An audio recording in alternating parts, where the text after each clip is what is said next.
하나님 말씀은 빌립보서 2장 5절에서 11절입니다. 같이 합독하겠습니다. 너희는 너희 안에 이 마음을 품으라.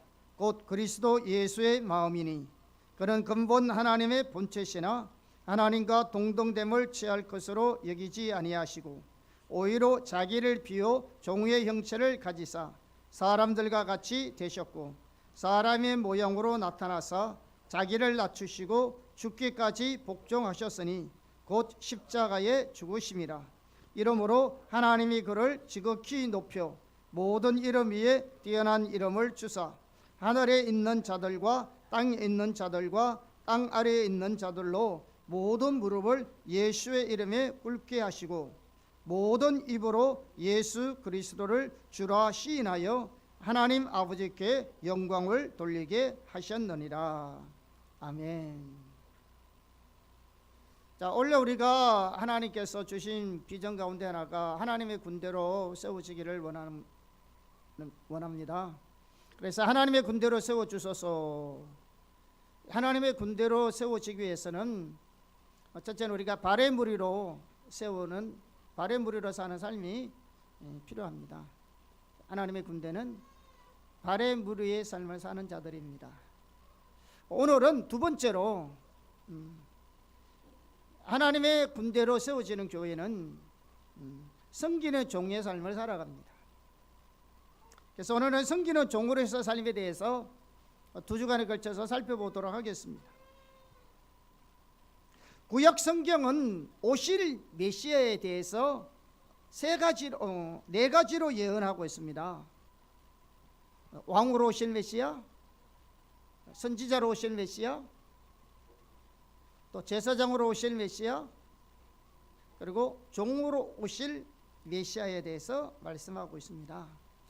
그 가운데서 이사야 42장부터 66장까지는 종으로 오실 메시아에 대해서 말씀하고 있습니다.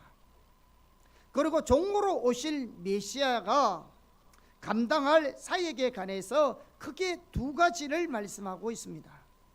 그 하나가 뭐냐면 우리를 위해서 구원을 이루시는 것입니다. 또 다른 하나는 사람들을 치유하고 자유케 하시는 일입니다. 자, 우선 이사야서 53장 4절에서 6절을 보겠습니다. 같이 읽어볼까요? 시작. 그는 실로 우리의 질고를 지고 우리의 슬픔을 당하였거늘 우리는 생각하기를 그는 징벌을 받아 하나님께 맞으며 고난을 당한다 하였노라. 그가 찔림은 우리의 허물 때문이요 그가 상함은 우리의 죄악 때문이라. 그가 징계를 받음으로 우리는 평화를 누리고 그가 채찍에 맞음으로 우리는 나음을 받았도다. 우리는 다 양 같아서 그릇 행하여 각기 제 길로 갔거늘 여호와께서는 우리 모두의 죄악을 그에게 담당시키셨도다. 예수님은 십자가 위에서 이 일을 이루셨습니다. 다른 하나는 사람들을 자유케 하고 치유케 하는 것입니다. 이사야 성경에는 여러 곳에서 이 점을 말씀하고 있습니다. 그러니까 몇 가지 살펴보겠습니다. 이사야 42장 6절에서 7절입니다. 시작. 나 여호와가 의로 너를 불러선저 내가 네 손을 잡아 너를 보호하며 너를 세워 백성의 언약과 이방의 빛이 되게 하리니 네가 눈먼 자들의 눈을 밝히며 갇힌 자를 감옥에서 이끌어내며 흑암에 앉은 자를 감방에서 나오게 하리라. 이사야 61장 1절에서 2절입니다. 같이 합독하겠습니다.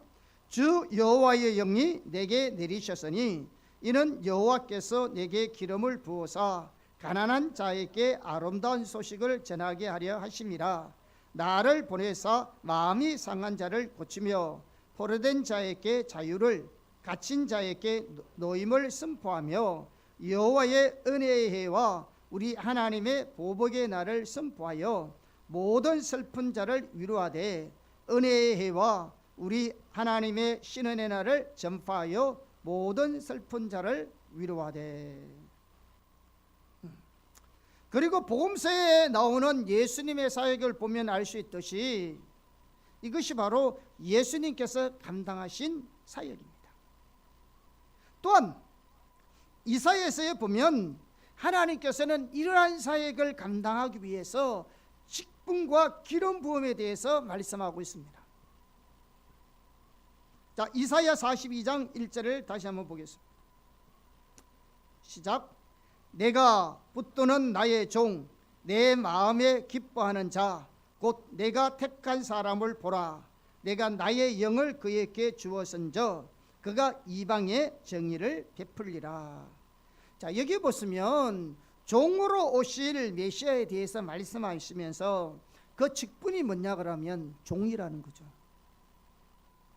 그리고 그 사역을 위한 놀라운 성령의 능력을 부으실 것을 말씀하고 있습니다. 이처럼 예수님은 종으로 오셨고 하나님은 그 예수님 위에 놀라운 성령의 능력을 기름 부으셔서 그의 사역을 감당하게 하셨습니다. 이처럼 섬기는 삶과 성령의 기름 부음이 같이 연결되어 있습니다.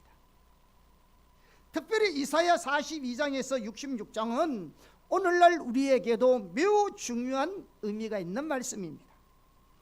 하나님께서는 하나님을 섬기는 자들에게 하나님의 놀라운 능력을 부으실 것을 말씀하고 있습니다.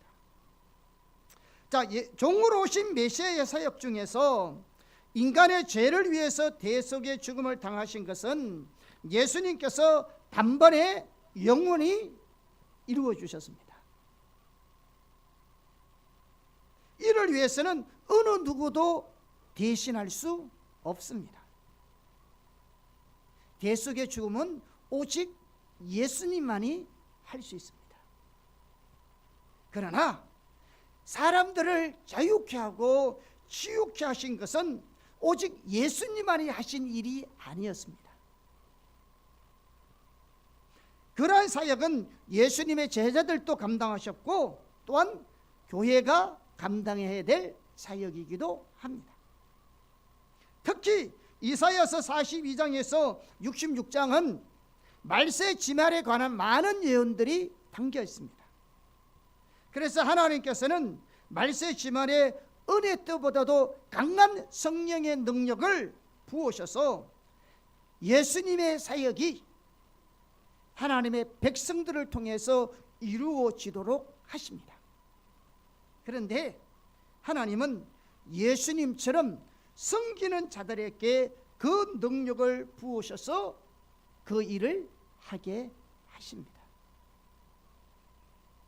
그러므로 말세 지말에 하나님의 놀라운 능력으로 무장시킬 하나님의 군대는 발의 무리의 삶을 살 뿐만 아니라 종으로서의 섬김의 삶을 사는 자들입니다. 그래서 오늘은 섬기는 종으로서의 삶의 두 모델을 살펴보겠습니다. 하나는 예수님이고 다른 하나는 모세입니다. 첫째, 예수님이 섬기는 종의 삶을 사셨습니다. 예수님의 삶은 우리에게 매우 중요합니다. 왜냐하면 예수님의 삶은 우리 모든 삶과 신앙과 사역의 온전한 모델입니다. 그리고 예수님의 삶은 우리의 목표이기도 합니다. 그래서 하나님은 우리를 빚어가시되 하나님의 예수님의 형상으로 예수님의 온전한 믿음에 장성한 믿음의 분량에 이르기까지 우리를 빚어가신다고 성경은 말하고 있습니다. 특히 하나님은 오늘날 예수님을 닮은 일꾼들을 세우고 계십니다. 예수님의 성품을 담고 예수님의 사역을 감당할 일꾼들을 세우고 계십니다. 그러므로 예수님의 삶은 우리가 반드시 배워야 될 본인 것입니다. 자, 우선 이사야 42장에 나오는 고난의 종에 대한 예언은 가장 먼저 예수님의 삶에서 성취되었습니다. 마태복음 12장 17절에서 21절은 이사야 42장 1절에서 4절을 인용하면서 이 구절이 예수님의 삶에서 성취되었다고 말하고 있습니다. 다시 말하면 우리가 읽었던 이사야 42장 1절에서 4절에 있는 이 내용의 말씀이 예수님의 삶 속에 이루어졌다는 겁니다.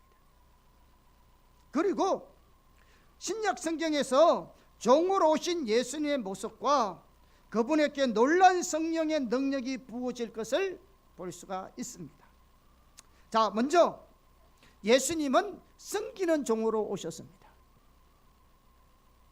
예수님은 누구보다도 자기의 정체성을 잘 알고 있었습니다. 나는 섬김을 받으러 온 것이 아니고 섬기려고 왔다고 예수님께서 말씀하셨습니다.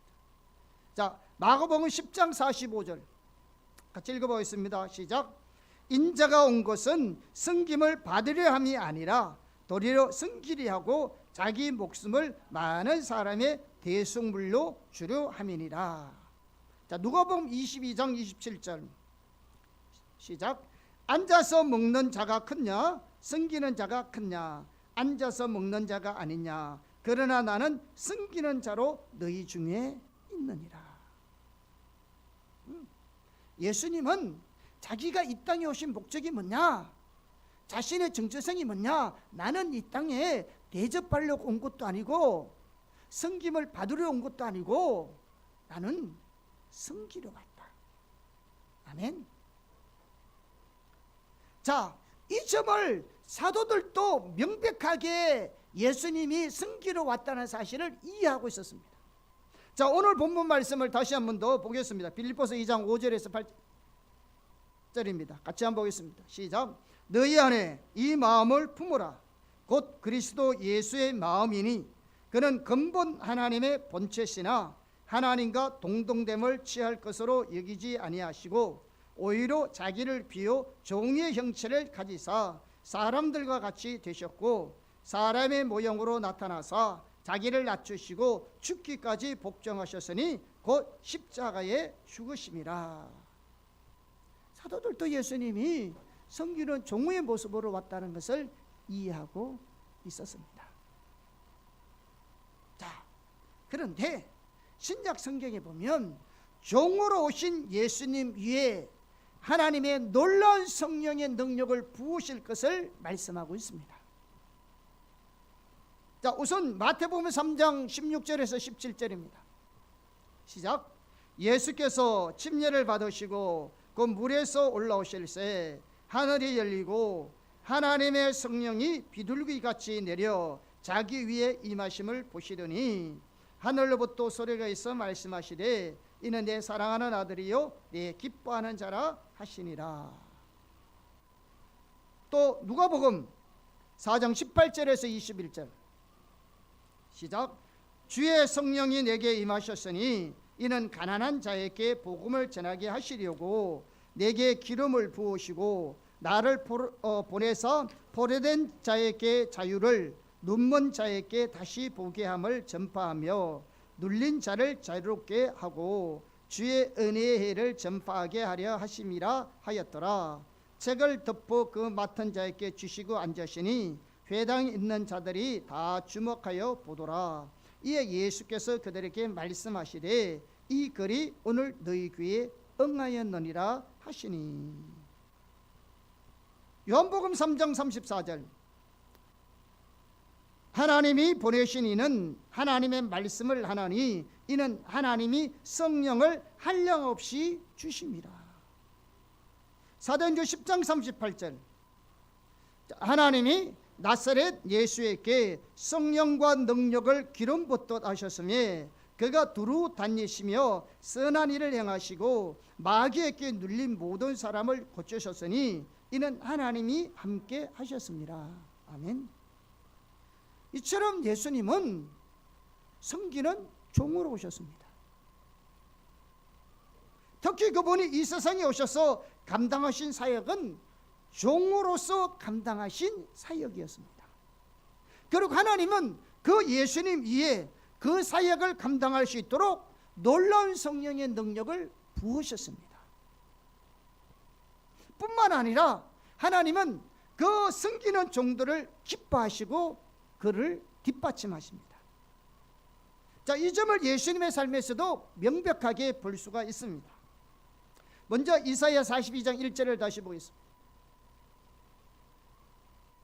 시작. 내가 붙드는 나의 종, 내 마음에 기뻐하는 자, 곧 내가 택한 사람을 보라. 내가 나의 영을 그에게 주었은저 그가 이방에 정의를 베풀리라. 마태복음 3장 17절도 다시 보겠습니다. 시작. 하늘로부터 소리에서 말씀하시되 이는 내 사랑하는 아들이요 내 기뻐하는 자라 하시니라. 아멘. 하나님은 성김의 종으로 오시는 그들을 통해서 하나님의 능력을 부으셔서 하나님 일을 하게 하시고 그런 자를 하나님 기뻐하시고 그들이 하는 일을 하나님이 뒷받침하십니다. 이거는 오늘 우리도 마찬가지입니다. 이처럼 예수님의 삶 속에는 성령의 기름 부음과 성김이 깊은 관련이 있음을 알 수 있습니다. 자, 오늘 또 하나님은 예수님을 닮은 하나님의 군대를 세우고 계십니다. 무엇보다도 그들은 예수님처럼 섬기는 종이 될 것입니다. 그리고 하나님은 그들에게 전례 없는 하나님의 능력과 성령을 부으실 겁니다. 아멘. 그래서 오늘 우리도 섬김의 삶을 살아야 합니다. 그런데 섬김의 종의 삶에 대해서 예수님에게 배울 수 있는 가장 중요한 요소가 하나 있습니다. 그것은 뭐냐? 우리가 하나님의 종으로서 섬기는 삶을 살기 위해서는 자기를 비워야 합니다. 예수님이 자신을 비웠듯이 우리도 자기를 비워야 합니다. 오늘 본문에서 보면 자기를 비웠다 그랬잖아요. 예수님이 이 자기를 비웠다는 이 말을 오늘날 수많은 신학자들이 이 부분을 놓고 수많은 책을 쓰고 논문을 썼습니다. 그 대부분의 논제가 뭐냐? 과연 예수님은 무엇을 비웠을까? 그겁니다. 예수님께서 하나님의 성품 중에서 어떤 부분을 비우셨냐에 대해서 신학적 논쟁이 있었습니다. 그리고 이걸 위해서 수천 수만 권의 신학적인 책들이 쓰여졌습니다. 그런데 이 구절은요, 예수님께서 하나님의 성품 중에서 어떤 부분을 비웠는가에 대한 논쟁이 아닙니다, 여러분. 이 구절의 근본 취지는 뭐냐? 예수님이 자기를 비워 종으로 이 땅에 오셔서 섬기는 것처럼 우리들도 자신을 비우고 섬기는 마음의 자세를 가져야 된다는 것을 말씀해 주고 있습니다. 예수님이 뭘 비웠냐가 중요한 것이 아니라 우리도 비워서 종의 삶을 살아야 된다는 겁니다. 오늘날 우리는 참된 종이 되어 있어 되기 위해서는 교만과 탐심을 버려야 합니다.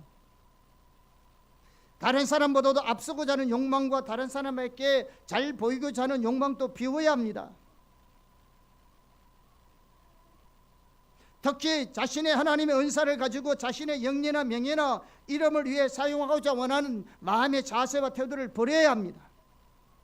이러한 것들이 내려지지 않으면 절대로 우리는 올바르게 하나님 앞에 쓰임받을 수 없습니다. 여러분, 이러한 것들이 다루어지지 않으면 우리가 하나님의 은혜로 주시는 그런 것들로 가지고 하나님을 섬기고 교회를 세운다고 할지는 몰라도요, 개인적인 생각들이 앞서게 되고 개인적인 야망과 탐심이 생기게 되고 머지않아 우리 영적으로 부도날 겁니다. 교만 위에 세워진 신앙과 삶은요, 더 이상 온전하게 세워지지 않습니다. 반드시 우리는 이런 것을 내려놓아야 합니다. 하나님이 우리 가운데 은혜를 부으시고 능력을 부으셔서 하나님의 일을 하게 하시기 위해서는 우리가 비워야 됩니다. 내려놓아야 합니다. 그래야 하나님이 하나님의 능력과 은혜를 부으십니다. 우리는 우리의 사역의 열매이건 하나님의 주신 은혜이건 그것들은 우리의 것이 아니고 하나님의 것임을 날마다 기억해야 합니다. 그리고 그것들은 오직 그분의 영광만을 위한 것임을 날마다 우리는 기억해야 합니다. 그리고 그러한 것들을 날마다 그분에게 드려져야 합니다. 우리가 취하면 안 됩니다. 우리는 이 땅에 섬기는 종으로 왔지 영광을 받으려고 온 사람들이 아닙니다. 우리는 우리의 존재를 드러내는 사람이 아니고 예수 그리스도의 존재를 드러내는 사람들입니다. 우리는 우리를 자랑하는 사람이 아니라 예수님을 자랑하기 위해서 이 땅에 온 사람들입니다.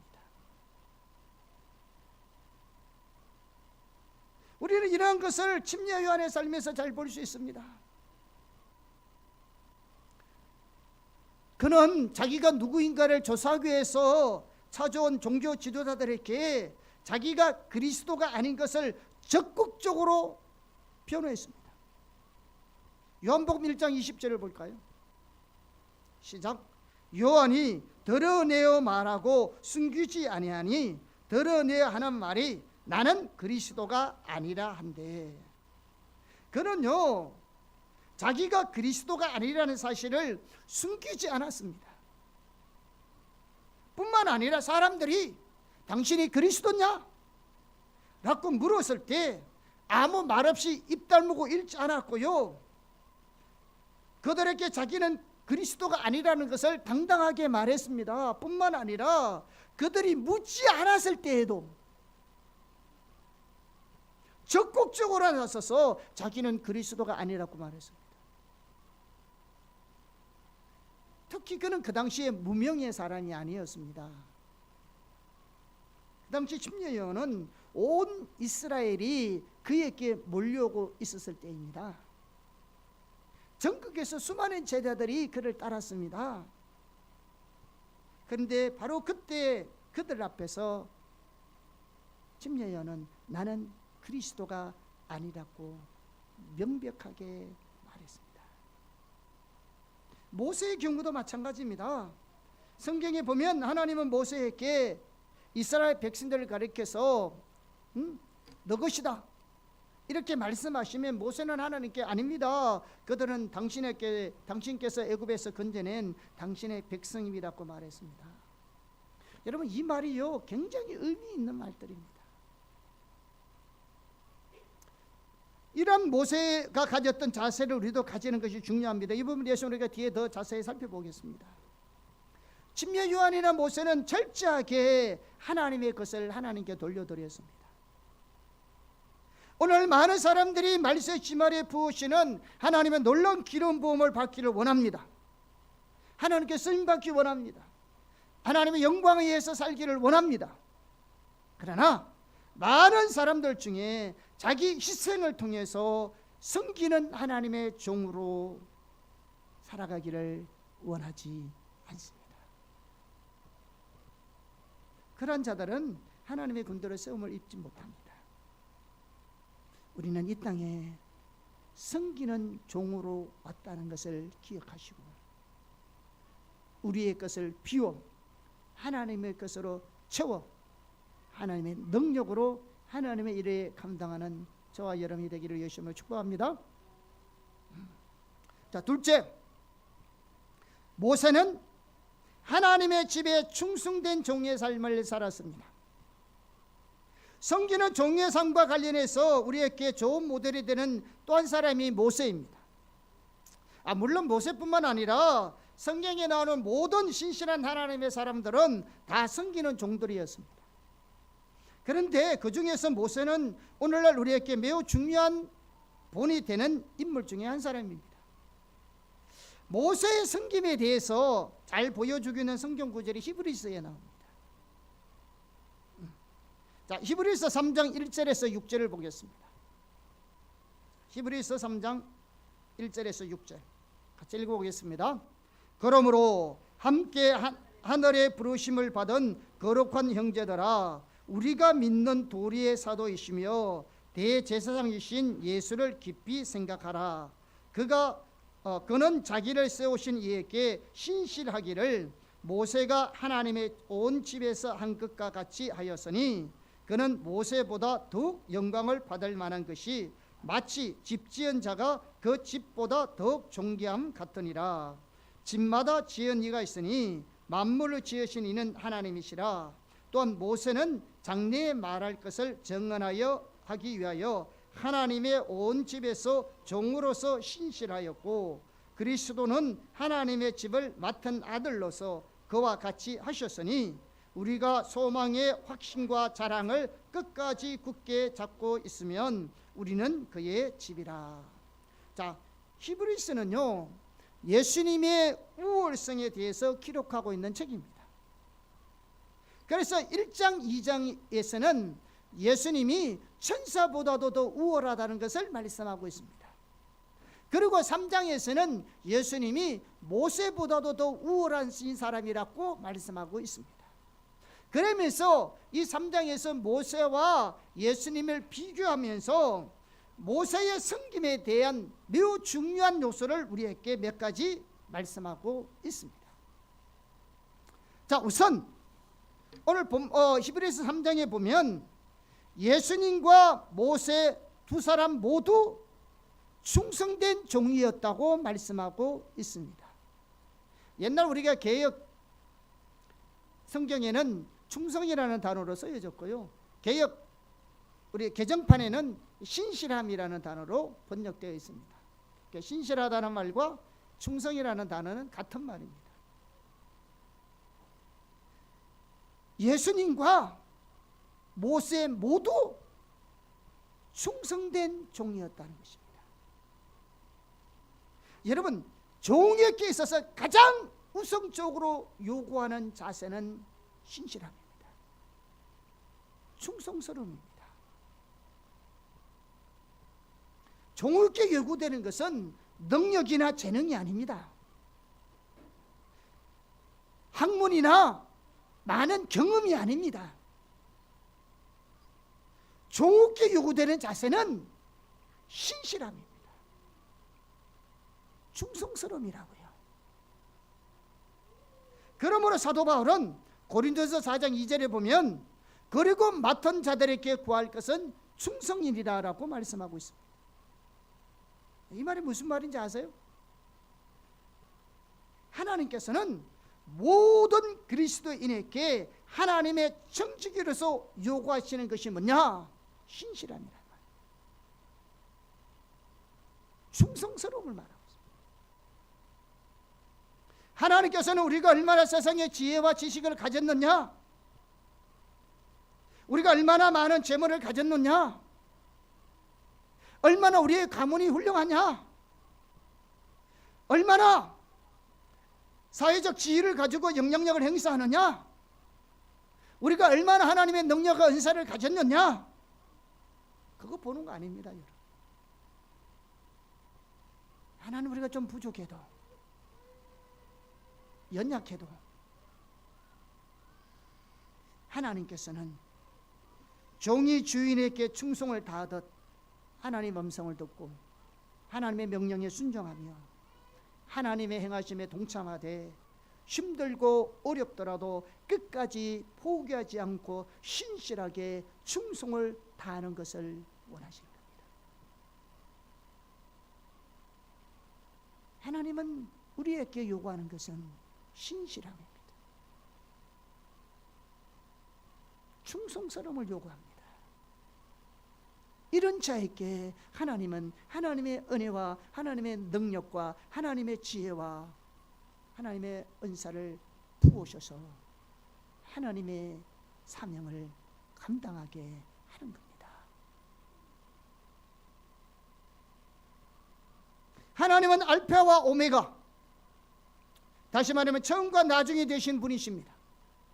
그래서 하나님이 말씀하시고 하나님이 시작하신 일은 반드시 이루십니다.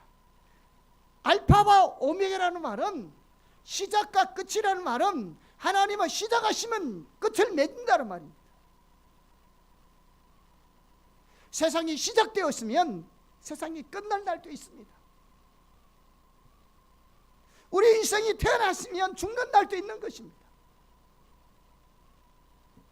시작한 날이 있으면 끝이 있습니다. 하나님이 시작하신 일은 반드시 이루십니다. 하나님은 그 어떤 불가능한 상황 속에서라도 하나님은 한 번도 중도에 포기하신 일이 없었습니다. 어떤 장벽이 있고 어떤 장애가 있고 어떤 난간이 있고 어떤 불가능한 요소가 있다 할지라도 하나님은 하나님의 능력으로 하나님의 일을 이루어 오셨습니다. 사람 보기에는 이스라엘 백성들이 바로에서 해방되는 것이 불가능해 보였지만 하나님이 시작하시면 하나님이 그 일을 이루셨고, 그들을 하나님이 인도하실 때 홍해 앞에 섰었다 할지라도 하나님이 시작하신 일이니 하나님이 홍해의 문제도 해결하셨고, 아무리 여리고성이 천년 요셉처럼 견고하게 보여도 하나님이 시작하신 일이니 하나님이 이루셨습니다. 하나님은 어렵다고 불가능하다고 그분이 하신 일을 한 번도 중도에 멈추신 일이 없습니다. 하나님은 하나님이 시작하시고 하나님이 계획하신 일은 반드시 이루고 오셨습니다. 지금까지 그렇게 이루어오셨습니다. 앞으로도 그렇게 하실 겁니다. 지금도 물론 그렇게 하고 계십니다. 그러므로 하나님은 우리에게 하나님께서 보이시고 맡기신 하나님의 뜻과 목적을 다 이루기까지 헌신을 중단하라고 말씀하지 않습니다. 여러분, 네가 하고 있는 일, 내가 너에게 맡기진 일, 네가 내 일 그만두라고 말씀하신 게 한 번도 없습니다. 왜? 그분이 시작했으면 그분의 끝을 맺으니까요.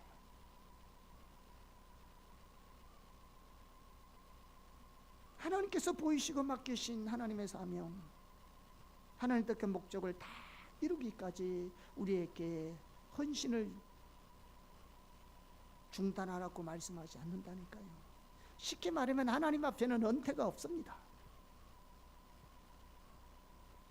누구 마음대로 하나님이 그만두라 합니까? 누가 그 일을 그만두라 합니까? 하나님은 나이가 무슨 상관이에요? 하나님이 일을 하는데 나이가 무슨 상관이 있냐니까. 하나님 우리의 능력, 경험, 지식, 사회적 영향을 보는 게 아니라니까요. 하나님은 하나님 일을 맡길 때 신실함을 본다고요. 충성스러움을 본다고요. 성경을 다 뒤져보세요.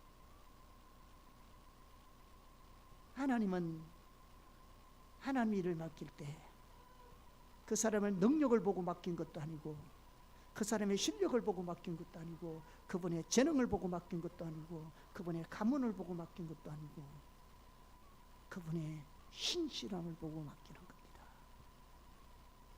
그래서 성경에 보면 충성된 자에게 일을 맡기는 거죠. 그래서 예수님도 지극히 적은 일에 충성된 자에게 큰 일을 맡기는 거잖아요. 하나님은 충성스러운 자에게 일을 맡기는 것이고, 그래서 바울도 디모데에게 충성된 사람에게 하나님의 일을 맡기라고 얘기하는 것입니다. 하나님이 이 시대에 찾으시는 사람은 충성스러운 사람을 찾는 겁니다. 실력자를 찾는 게 아니에요. 능력자를 찾는 것이 아니라니까요. 하나님이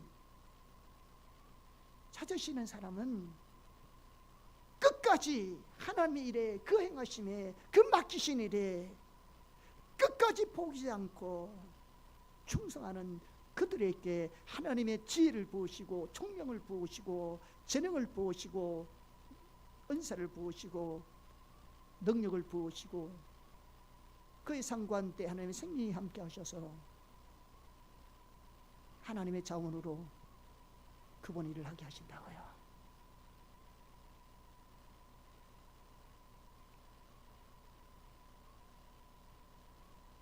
오늘 우리에게 필요한 것은 신실함입니다. 아멘.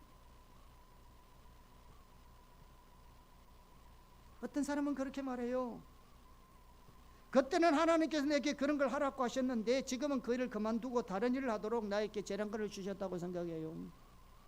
그 말을 바꿔 말하면 상황이 힘드니까 그만두자는 말입니다. 그거 하나님 생각 아니거든요. 그건 자기 생각이고요, 마귀가 주는 생각입니다. 하나님은 절대로 중간에 포기하지 않게 합니다. 여러분 무슨 일을 하더라도요, 시작하신 일 끝을 맺기를 축복합니다. 그래야 하는 겁니다. 뭘 시작했으면 끝을 봐야죠. 그런 자에게 하나님 은혜를 부으시는 겁니다. 힘들다고, 어렵다고, 못하겠다고 다 그만두면 뭘 하나 이루시는 게 뭐 있겠어요? 여러분, 하나님이 이런 하나님의 능력으로 이루실 겁니다. 하나님 원래 우리를 통해서 하나님이 일을 이루실 겁니다. 그러므로 우리에게 필요한 것은 우리의 재능과 우리의 지식과 우리의 학문과 우리의 능력이 아니라, 우리의 경험이 아니라 하나님 앞에 섬기는 종으로서 충성됨을 보여야 합니다. 그런 자에게 하나님이 지혜와 능력과 은혜를 부으셔서 하나님 일을 하게 하십니다. 아멘.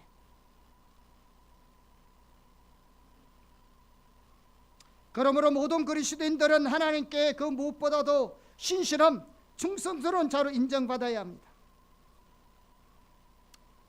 하나님께 우리에게 이런 신실함을 부어주시기를 예수 이름으로 축복합니다. 이 신실함입니다. 이 신실한 종에게 하나님의 능력을 부으시고 성령을 부으시고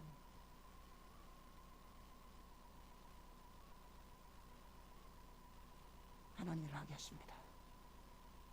정말 하나님이 충성스러움을 우리에게 부어주시기를 예수 이름으로 축복합니다. 맡은 자에게 구하선 충성이라 할 때요, 넓은 의미에서는요, 이 충성심을 하나님께 구하라는 겁니다. 이 충성심도 충성이라의 충성도 다 수동태로 써있습니다. 수동태 써야 되는 건 하나님께 그렇게 인정받아야 된다는 말입니다. 내가 충실함을 보이는 게 아니라 하나님이 보시고 충성스러움을 여겨주셔야 하는 겁니다. 하나님 앞에 이 신실함을 인정받기를 예수님을 축복합니다. 주님이 보는 눈에서 신실함으로 보여야 합니다.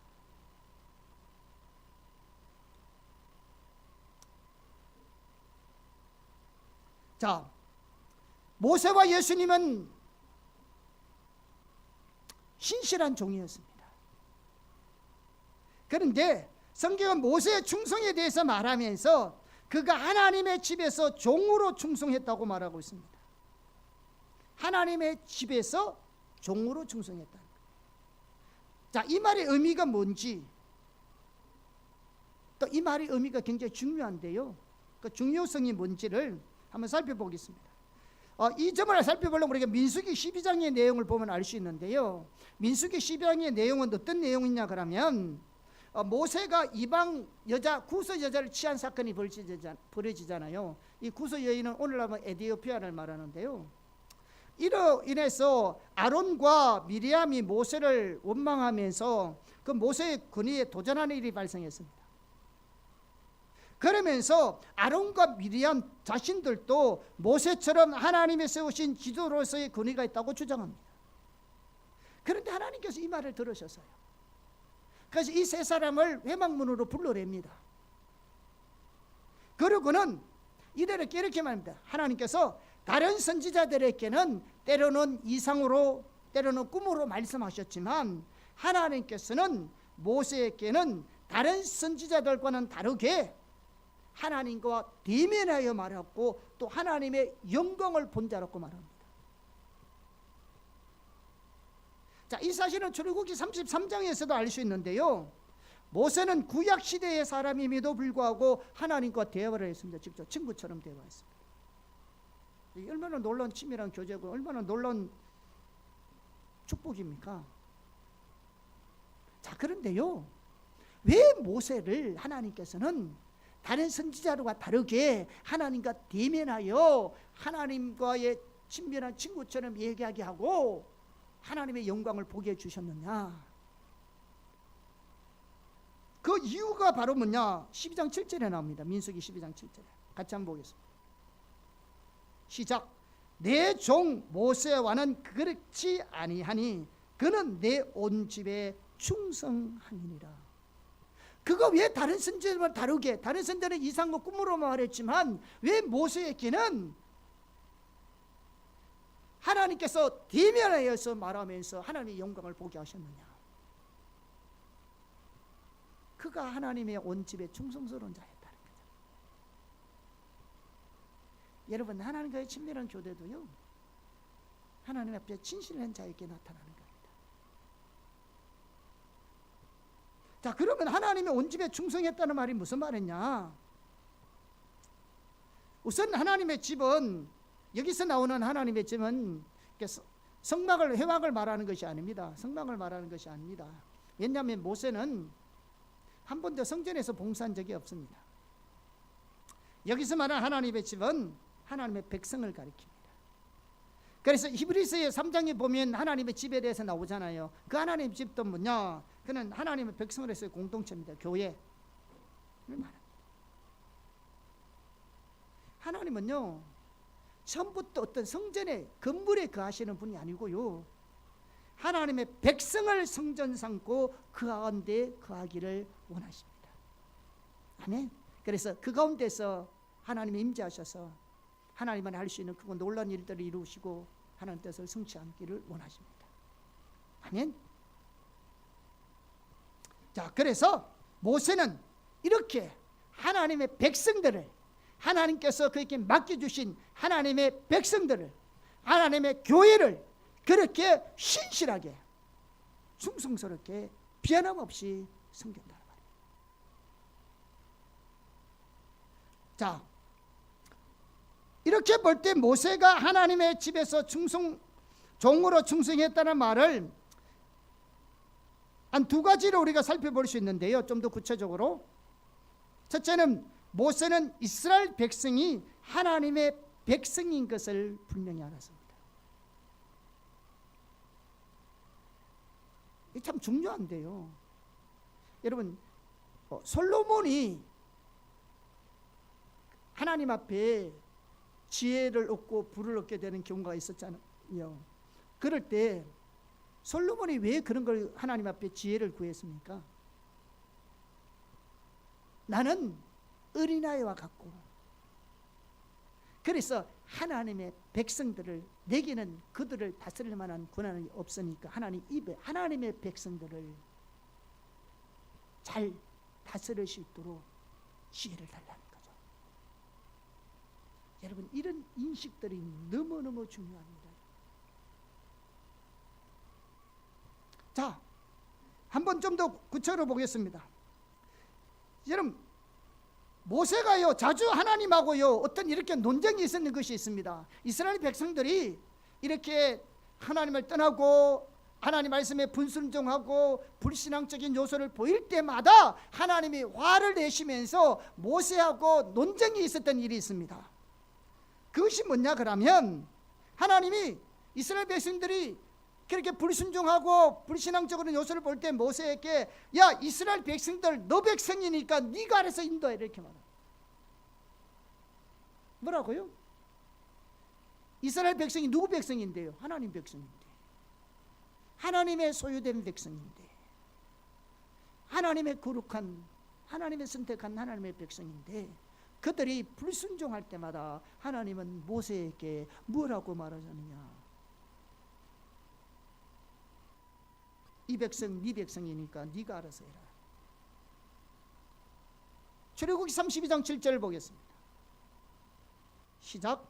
여호와께서 모세에게 이르시되 너는 내려가라. 네가 애굽 땅에서 인도하여 낸 네 백성이 부패했도다. 사실 하나님께서 문자 그대로 하나님 이스라엘 백성들을 네 백성이라고 말하지는 않았을 겁니다. 그런데 하나님이 그렇게 말할 때마다 모세는 뭐라고 말하느냐? 그들의 백성은 하나님의 백성입니다. 그렇게 말하면서 긍휼을 베풀어 달라고 기도하고 있습니다. 출애굽기 32장 11절에서 13절 보겠습니다. 시작. 모세가 그의 하나님 여호와께 구하여 이르되 여호와여 어찌하여 그 큰 권능과 강한 손으로 애굽 땅에서 인도하여 내신 주의 백성에게 진노하시나이까? 어찌하여 애굽 사람들이 이르기를 여호와가 자기의 백성을 산에서 죽이고 지면에서 진멸하려는 악한 의도로 인도해 내었다고 말하게 하시려 하나이까? 주의 명령한 노를 그치시고 뜻을 돌이키사 주의 백성에게 이 화를 내리지 마옵소서. 주의 종 아브라함과 이삭과 이스라엘을 기억하소서. 주께서 그들을 위하여 주를 가리켜 명사하여 이르시기를 내가 너희의 자손을 하늘의 별처럼 많게 하고 내가 허락한 이 온 땅을 너희 자손에게 주어 영원한 기업이 되게 하리라 하셨나이다. 여러분 무슨 말입니까? 여러분 모세의 기도를 잘 들어보세요. 하나님이 네가 애굽에서 인도한 네 백성이니까 네가 알아서 했을 때 이 백성은 하나님의 백성입니다.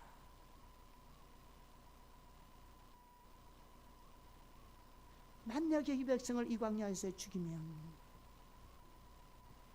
세상에 있는 사람이 하나님이 그 백성들을 광야에 와서 죽게 만들려고 인도했다고 말하지 않겠습니까?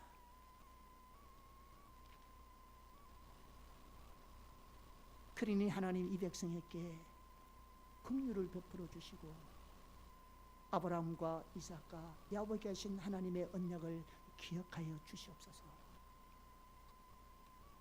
하나님 오늘 우리 이런 기도를 우리에게 듣기를 원하십니다. 우리가 아무리 하나님을 떠나 있어도 때때로 불순한 요소가 있다 할지라도 하나님, 우리는 하나님의 백성입니다. 나는 하나님의 자녀입니다. 주님께서 십자가에서 나를 구속하신 그 은혜를 기억하여 긍휼을 베풀어 주시옵소서. 우리는 하나님의 백성입니다. 하나님 이런 기도를 듣기를 원하십니다. 이러한 기도를 들으시면서 하나님 우리에게 긍휼과 자비를 베푸신 겁니다. 저는 이런 기도를 종종 했습니다.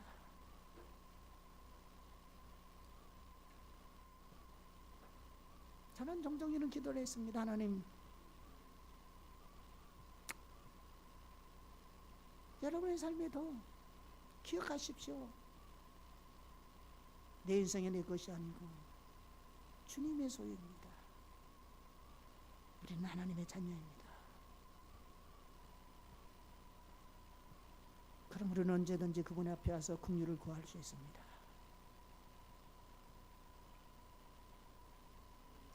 우리는 하나님의 종으로서 하나님의 백성과 하나님의 교회와 하나님의 지체와 세상의 영혼들을 섬기는 종에 불과함을 여기는 자세가 정말로 중요합니다. 우리는 침례 요한과 사도 바울에게서 이 자세를 더 배울 수 있습니다. 침례 요한은 자신이 그리스도가 아니고 그 앞에 보내심을 받은 자라고 자라는 사실을 알고 있었습니다.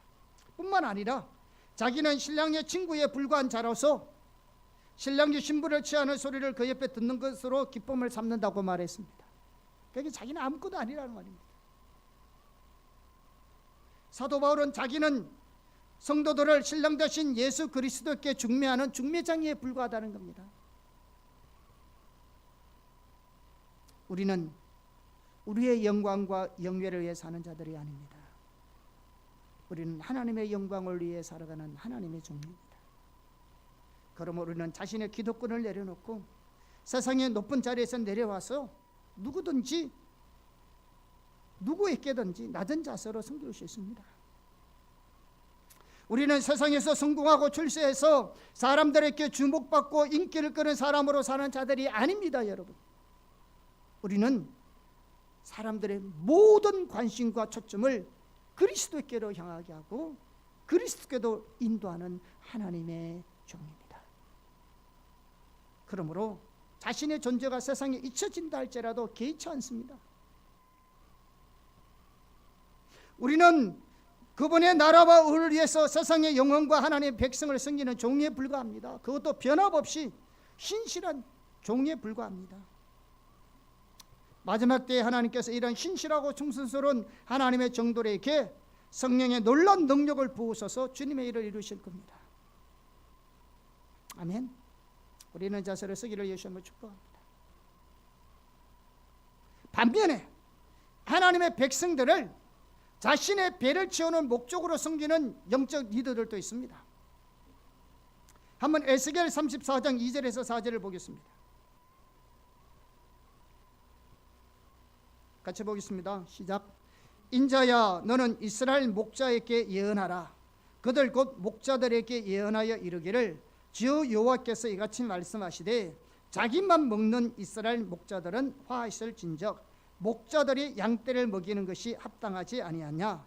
너희가 살찐 양을 잡아 그 기름을 먹으며 겉털을 입되 양떼는 먹이지 아니하는도다. 너희가 그 연약한 자를 강하게 아니하며 병든 자를 고치지 아니하며 상한 자를 삼해 주지 아니하며 쫓기는 자를 돌아오게 하지 아니하며 잃어버린 자를 찾지 아니하고 다만 포악으로 그것을 다스렸도다. 무슨 말인지 아십니까? 그들이 하나님의 백성을 섬기는 것은 자기 야망, 자기 목적을 이룬 도구에 불과하다는 겁니다.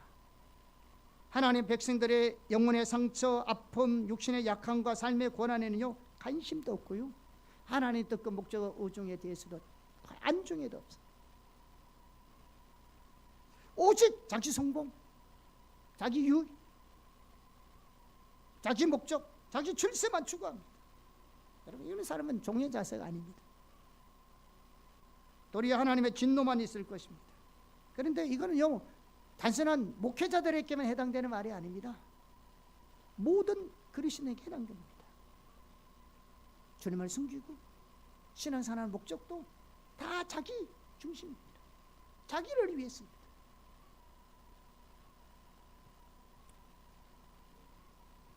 바리새인들도 마찬가지입니다. 바리새인들은 사람들을 하나님의 제자로 만들기보다는 자기 제자로 만들었고요, 자기들이 믿는 것만 믿게 하고 자기만 따르게 했습니다. 전혀 그리스도께로 이끌지 못했습니다. 하나님께로 이끌지 않았습니다. 오늘날 실로 모세와 침례 요한과 바울 같은 자세를 가지고 주님을 섬기는 자들 하나님 찾고 계십니다. 그리고 하나님 그런 자들에게 하나님의 놀라운 능력을 부으시고 하나님의 영광을 나타내시고 하나님의 일을 이루실 겁니다.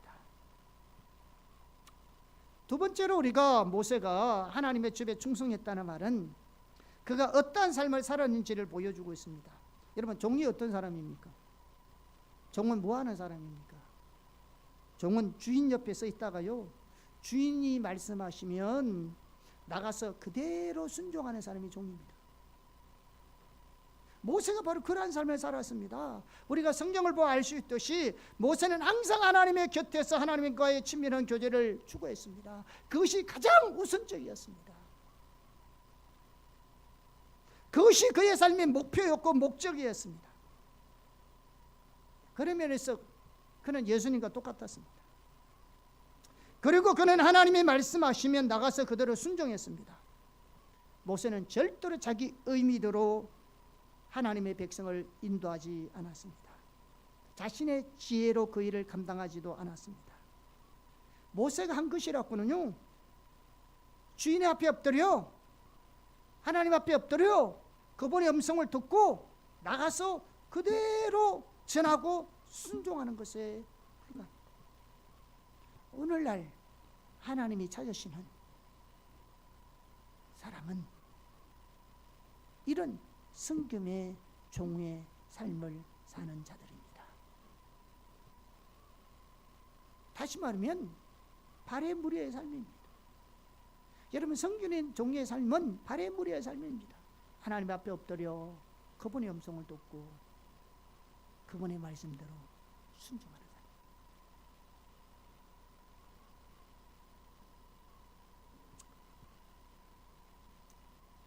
이처럼 하나님은 바리 무리의 삶을 사는 종들을 귀하게 여기고 또 귀하게 사용하십니다. 또 하나님은 섬기는 종의 삶은 자들에게 하나님은 귀하게 여기시고 그들을 통해서 일하십니다. 이는 구약시대나 신약시대나 똑같습니다. 하나님께서 저와 여러분에게 하나님의 기뻐하시는 종으로서 섬기는 삶을 살 수 있도록 은혜를 부어주시기를 예수님의 이름으로 축복합니다. 아멘. 주님이